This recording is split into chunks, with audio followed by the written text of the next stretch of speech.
Hello बच्चों, चलिए प्रश्न को पढ़ते हैं और समझते हैं। समाकलों का मान ज्ञात कीजिए और हमें समाकलन करना है बच्चों dx बटा x वर्गमूल x का। ठीक है बच्चों।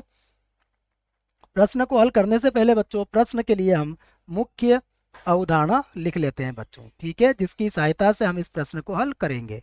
तो मुख्य अवधारणा में बच्चों हम समाकलन ज्ञात करने का एक सूत्र लिखेंगे, जिसकी सहायता से हमारा ये प्रश्न हल हो जाएगा। ठीक है बच्चों, सूत्र क्या है? देखो, सूत्र है बच्चों एक्स की घात एन dx, अर्थात एक्स की घात एन का समाकलन। इसका समाकलन होता है बच्चों एक्स की घात एन प्लस एक, और बटे में भी आएगा बच्चों एन प्लस एक। ठीक है बच्चों, और यहाँ पर बच्चों प्लस सी लगाएंगे, और यहाँ पर यह बात भी नोट करेंगे बच्चों कि एन का मान इसमें कभी भी माइनस एक नहीं होगा बच्चों, क्योंकि यदि एन का मान माइनस एक हो गया बच्चों तो फिर यह हमारा अनंत हो जाएगा। ठीक है बच्चों, तो ये याद रखें आप। मैं इस एक को थोड़ा ठीक लिख देता हूँ बच्चों।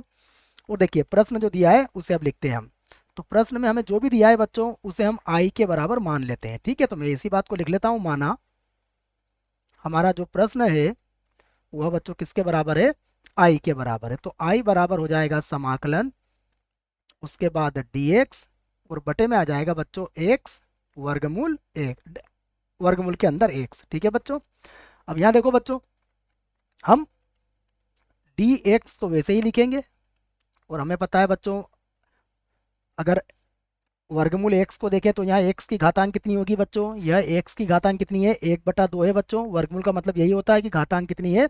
1/2 है बच्चों। ठीक है, तो देखो 1/2 और एक, तो यहाँ पर हो जाएगी एक्स की घातांक 3/2। ठीक है बच्चों, एक और आधी घात है बच्चों, तो 3/2 हो गई। अब बच्चों एक्स की घात 3/2 को हम देखो क्या लिख सकते हैं? इसे हम लिखेंगे बच्चों एक्स की घात समाकलन और माइनस का 3/2 हो जाएगा बच्चों ये। ठीक है, और यहाँ आ जाएगा dx। ठीक है बच्चों, अब देखो हम यहाँ पर जो सूत्र हमने लिखा है उस सूत्र को भी बच्चों यहाँ हम लगा सकते हैं। देखो मुख्य अवधारणा में जो सूत्र लिखा था हमने, उस सूत्र की सहायता से ये क्या बन जाएगा बच्चों? यह हो जाएगा एक्स की घात माइनस का 3/2 और प्लस एक, और बटे में भी कितना आ जाएगा बच्चों? बटे में भी आ जाएगा माइनस का 3/2 प्लस एक, और अचर सी लगा देंगे बच्चों। अब देखो इनको लघुत्तम लेके बच्चों जोड़ लेंगे और वही हमारा उत्तर होगा बच्चों। देखो तो मैं यहाँ लिख देता हूँ इसका उत्तर।